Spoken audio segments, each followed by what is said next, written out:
देखो, जैसे कि आप जानते हो, we are discussing about control and coordination unit. इसमें से हमने लास्ट लेक्चर में ह्यूमन नर्वस सिस्टम के बारे में पढ़ा था। ह्यूमन नर्वस सिस्टम की अगर हम बात करेंगे, ह्यूमन नर्वस सिस्टम को हम तीन हिस्सों में कैटेगराइज करते हैं। एक होता है सेंट्रल नर्वस सिस्टम, दूसरा होता है पेरिफेरल नर्वस सिस्टम, तीसरा होता है ऑटोनोमस नर्वस सिस्टम। ठीक है ना? तो सेंट्रल नर्वस सिस्टम की अगर हम बात करेंगे, central nervous system is comprise of brain and spinal cord. That thing already we have discuss. Central nervous system जो होता है ना, ये ब्रेन एंड स्पाइनल कॉर्ड का बना होता है, जिस चीज का हमने ऑलरेडी जिक्र किया है। पेरिफेरल नर्वस सिस्टम जो होता है, पेरिफेरल नर्वस सिस्टम जो होता है वो स्पाइनल प्लस क्रेनियल नर्व्स का बना हुआ होता है, जो हमारी रेस्ट ऑफ बॉडी को ब्रेन के साथ कंट्रोल करता है। उसके बाद जो तीसरा होता है ऑटोनोमस नर्वस सिस्टम, जो कि हमारी बॉडी के इनवॉलंटरी एक्शंस वगैरह को कंट्रोल करता है। ठीक है ना? वो हमने ऑलरेडी डिस्कस किया था। तो आज के लेक्चर में हम पढ़ेंगे सेंट्रल नर्वस सिस्टम का एक पार्ट होता है ब्रेन, उसके बारे में आज डिस्कस करेंगे। सेंट्रल नर्वस सिस्टम दो पार्ट्स का बना होता है, जो कि हमारी बॉडी के इंपॉर्टेंट पार्ट्स होते हैं, जो डिसीजन मेकर होते हैं। एक होता है ब्रेन, दूसरा होता है स्पाइनल कॉर्ड। ठीक है ना? Brain and spinal cord. लेकिन ऑलमाइटी ने इन दो डेलिकेट ऑर्गन्स को प्रोटेक्ट करके रखा है, क्योंकि ये दो ऑर्गन्स जो होते हैं हमारी बॉडी के, ये काफी इंपॉर्टेंट होते हैं, डिसीजन मेकर होते हैं, हमारी बॉडी के ओवरऑल फंक्शंस को ये कंट्रोल करते हैं। फर्स्ट वन इज ब्रेन, दूसरा जो होता है उसको हम बोलते हैं स्पाइनल कॉर्ड। जैसे मैं आपके सामने खड़ा हूं, आपको भी पता है जो ब्रेन होता है, it is located in the cranium box. इसके लिए एक अलग सा बॉक्स बनाया गया है, जिसको हम क्रेनियम बॉक्स बोलते हैं। ये बॉडी के इंटीरियर पार्ट में पाया जाता है। इसकी भी कुछ वजूहत है, वो हम कभी डिस्कस करेंगे, why brain is located in the interior part of the body. अगर हम ब्रेन की बात करेंगे, जो ब्रेन होता है ना, ये बॉक्स के अंदर पाया जाता है, इसको हम बोलते हैं क्रेनियम बॉक्स। हड्डियों का ढांचा होता है, क्योंकि brain is a delicate organ. ये डेलिकेट ऑर्गन होता है, इसको हमें हमेशा प्रोटेक्शन करनी होती है। आप देखो, जब हम बाइक चलाते हैं, हमेशा हमें हेलमेट लगाना होता है, क्योंकि बॉडी का एक नाजुक एरिया है, अगर एक बार खुदा न खासा ये डैमेज हो जाए, इट विल नेवर रिप्लेस। ये रिप्लेस होने के चांसेस को कम होते हैं, और कभी कभार ये नहीं होता है। ठीक है ना? तो ब्रेन की अगर हम बात करेंगे, जो ब्रेन होता है ना, ये क्रेनियम बॉक्स के अंदर पाया जाता है। इसके साथ अगर आप अपनी बॉडी के बैक साइड पे देखोगे, आपके एनसीईआरटी पे भी ये मेंशन किया गया, आप थोड़ा बम्प लाइक स्ट्रक्चर देखोगे। This is a vertebral column. इसमें हमारा स्पाइनल कॉर्ड पाया जाता है, जो रेस्ट ऑफ बॉडी को ब्रेन के साथ कनेक्ट करता है। ठीक है? दो डेलिकेट ऑर्गन्स हैं, इनके लिए बोनी स्ट्रक्चर्स हैं। जैसे वर्टिब्रल कॉलम स्पाइनल कॉर्ड के लिए है, ब्रेन जो क्रेनियम बॉक्स ब्रेन के लिए। तो आज के लेक्चर में हम पढ़ेंगे ह्यूमन ब्रेन के बारे में। जैसे कि मैंने आपके सामने एक रफली डायग्राम यहाँ पे आपको दिखाया, ड्रा की है। आप देखो, ह्यूमन ब्रेन जो होता है, ये यूजुअली तीन पार्ट्स का बना होता है। Human brain, fore brain, mid brain and hind brain. सबको हम इस लेक्चर में इन डिटेल पढ़ेंगे। अगर हम ह्यूमन ब्रेन की बात करेंगे, ब्रेन जो होता है ना, human brain is a information processing organ. Human brain जो होता है ना, brain is information processing organ होता है हमारी बॉडी का। हमारी बॉडी का ये इंफॉर्मेशन प्रोसेसिंग ऑर्गन होता है। रेस्ट पूरे जो भी इंफॉर्मेशन आती है ना बाहर से, ये ब्रेन को ही जाती है ना? Brain is a information processing organ. It is located, ये कहां पे पाया जाता है? Located in a bony structure. एक बोनी स्ट्रक्चर में पाया जाता है, हमारी बॉडी के बोनी स्ट्रक्चर में, जिसको हम क्रेनियम बॉक्स बोलते हैं। क्रेनियम, CRANIUM, क्रेनियम बॉक्स इसको बोलते हैं। क्रेनियम बॉक्स के अंदर पाया जाता है, या ब्रेन बॉक्स के अंदर पाया जाता है ना, क्रेनियम बॉक्स। क्रेनियम जो होता है ना, it is made up of bones, उसके अंदर पाया जाता है, located in the structure cranium box, है ना? अगर हम इसकी वेट, अगर हम इसकी वेट की बात करेंगे, its weight is about 1.2 to 1.4 kg। 1.2 to 1.4 kg इसका वेट है ह्यूमन ब्रेन का। दैट मीन्स 1200 से लेके 1400 ग्राम इसका वेट है। ये brain is a information processing organ, हमारी बॉडी का इंफॉर्मेशन प्रोसेसिंग ऑर्गन है ये। और ये located in a bony structure called cranium box. Cranium box में पाया जाता है, बॉडी के इंटीरियर एरिया में पाया जाता है।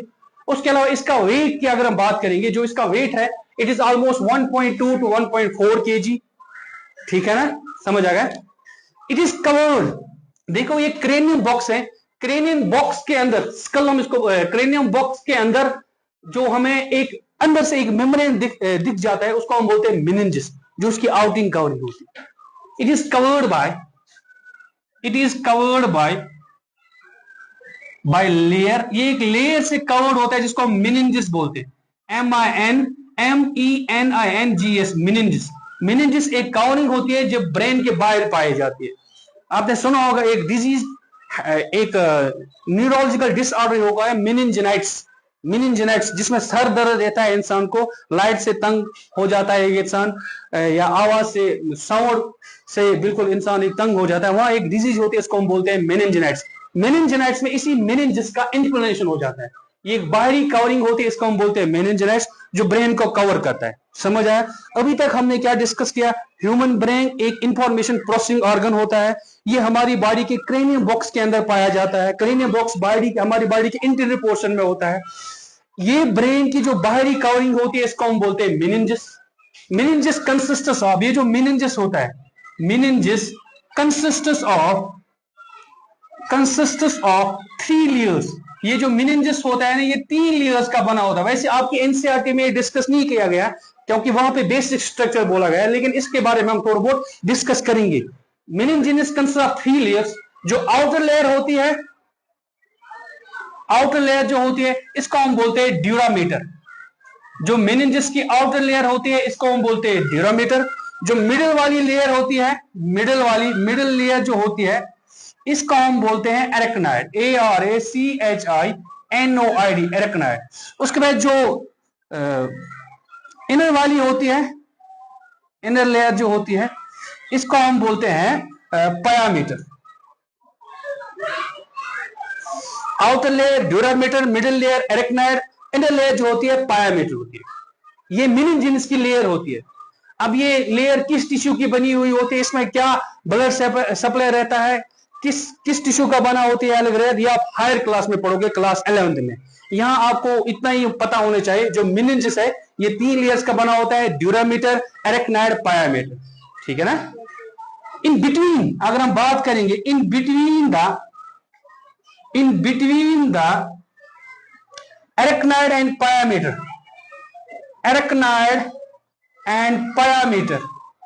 एरेक्नाइड और पायामीटर के बीच में एक स्पेस होती है, इसको हम बोलते हैं सब एरेक्नाइड स्पेस। इस स्पेस को हम बोलते हैं सब arachnid space. It's a space that is present between arachnid and pia mater. Pia mater inner layer होती है, एरेक्नाइड मिडिल लेयर होती है। अगर हम बात करेंगे ड्यूरामीटर, ये आउटर लेयर होती है। यहां तक समझ आया? ये 3 लेयर्स जो होती है ना, these are the layers of meninges. Meninges वो कवरिंग होती है जो ब्रेन के बाहर पाई जाती है। पहले हम स्कल देखते हैं, पहले हम क्रेनियम बॉक्स देखते हैं। क्रेनियम बॉक्स के अंदर जो ब्रेन होता है, उस ब्रेन के बाहर एक लेयर कवरिंग होती है, उसको हम बोलते हैं मेनिंजेस। मेनिंजेस खुद 3 लेयर्स की बनी हुई होती है। आउटर लेयर को हम बोलते हैं ड्यूरामीटर, मिडिल लेयर को हम बोलते हैं एरेक्नाइड, इनर लेयर को हम बोलते हैं पायामीटर। ठीक है ना? In between the arachnid and pia mater एक स्पेस होती है जिसको हम बोलते हैं सब एरेक्नाइड स्पेस, है ना? which contains a fluid,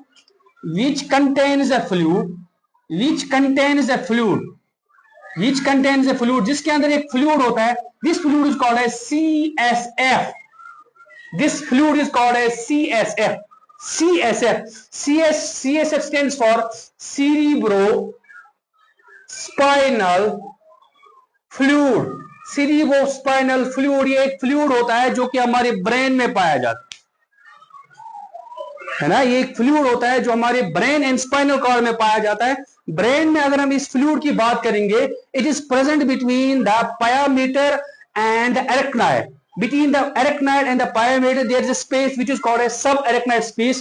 This space is filled with, ये जो स्पेस होती है, एक फ्लूइड होती है, एक फ्लूइड से, इसको हम बोलते हैं cerebrospinal fluid।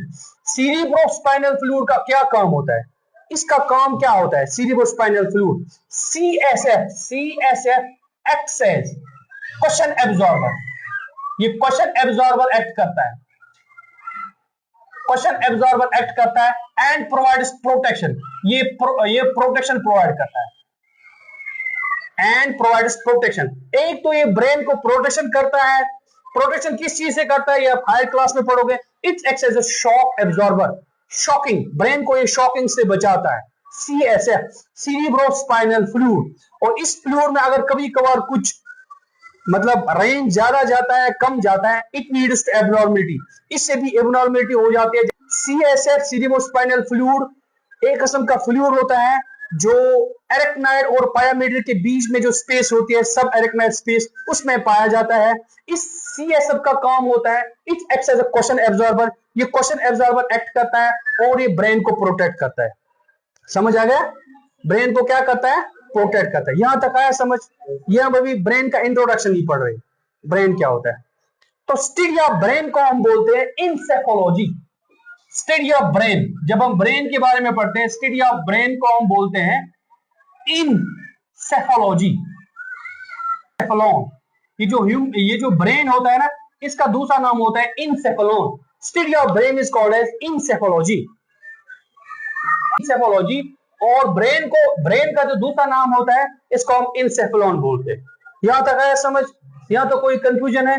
अभी हम बिल्कुल अपनी एनसीईआरटी अकॉर्डिंग चल रहे हैं। इसमें से मैंने आपको थोड़ा एक पॉइंट एक्स्ट्रा बोला, जो मेनिंजेस एक लेयर होती है ब्रेन के बाहर, उसके बारे में मैंने आपको थोड़ा बहुत बताया है, जो कि आपकी एनसीईआरटी में मेंशन नहीं है, but you should know about that. The outer covering of brain is called as meninges, जिसके 3 लेयर्स होते हैं, dura mater, arachnoid, pia mater. Between pia mater and arachnoid there is a space which is called as subarachnoid space that contains a fluid which is called as CSF. This CSF, cerebrospinal fluid, acts as a cushion absorber. ये act करता है as a question absorber और brain को protect करता है। ठीक, उसके बाद मैंने बोला आपको स्टडी ऑफ ब्रेन को हम बोलते हैं इंसेफोलॉजी। इंसेफोलॉजी। और ब्रेन को अनदर नेम हम बोलते हैं इंसेफेलॉन। ब्रेन का दूसरा नाम क्या होता है? इंसेफेलॉन। यहां तक आया समझ? Now parts of human brain. Human brain के क्या क्या पार्ट्स हैं?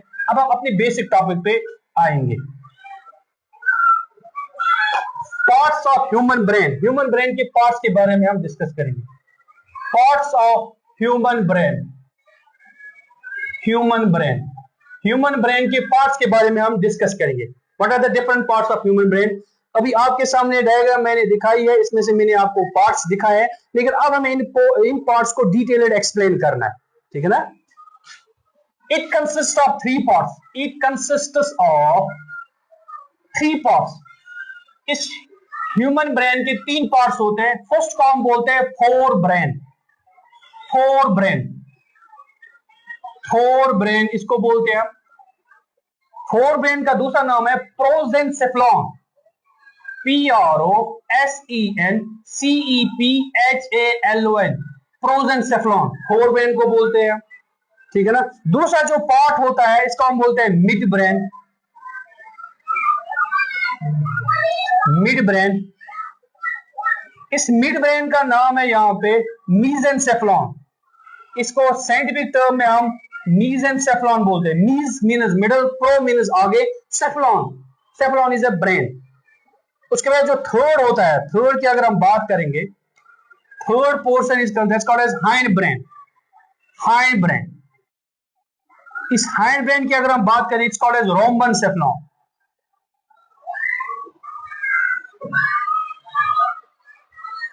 रोम्बेनसेफ्लॉन। तो 3 पार्ट्स होते हैं यूजुअली ह्यूमन ब्रेन के, fore brain, mid brain, hind brain. आपकी एनसीईआरटी में ये मेंशन है। फोर ब्रेन, फोर ब्रेन, उसके बाद होता है मिड ब्रेन, उसके बाद होता है hind brain. Fore brain is also called as prosencephalon, mid brain is also called as mesencephalon, hind brain is also called as rhombencephalon. These are the parts of brain. We will discuss each and every part and what are the function of these parts. हम हर एक part को अच्छे से discuss करेंगे और हर एक part की function भी हम देखेंगे, क्या क्या पार्ट हो, मतलब इन पार्ट्स की क्या फंक्शन होती है। यहां तक आया समझ? Four brain, mid brain, hind brain. देखो फोर ब्रेन की अगर हम बात करेंगे, फोर ब्रेन की अगर हम बात करेंगे, this four brain is further divided into different parts. इसके अलग अलग पार्ट्स होते हैं। मैं आपको यहाँ पार्ट्स का ही नाम बताऊंगा और थोड़ी बहुत फंक्शन। फोर ब्रेन मतलब फ्रंट वाला जो ब्रेन होता है, इस कॉल्ड एज फोर ब्रेन। इसमें एक लोब होता है ऑल्फैक्टरी लोब। ऑल्फैक्टरी लोब ये इसका पार्ट होता है। दूसरा होता है cerebrum. This is the main part of the brain, सिरिब्रम।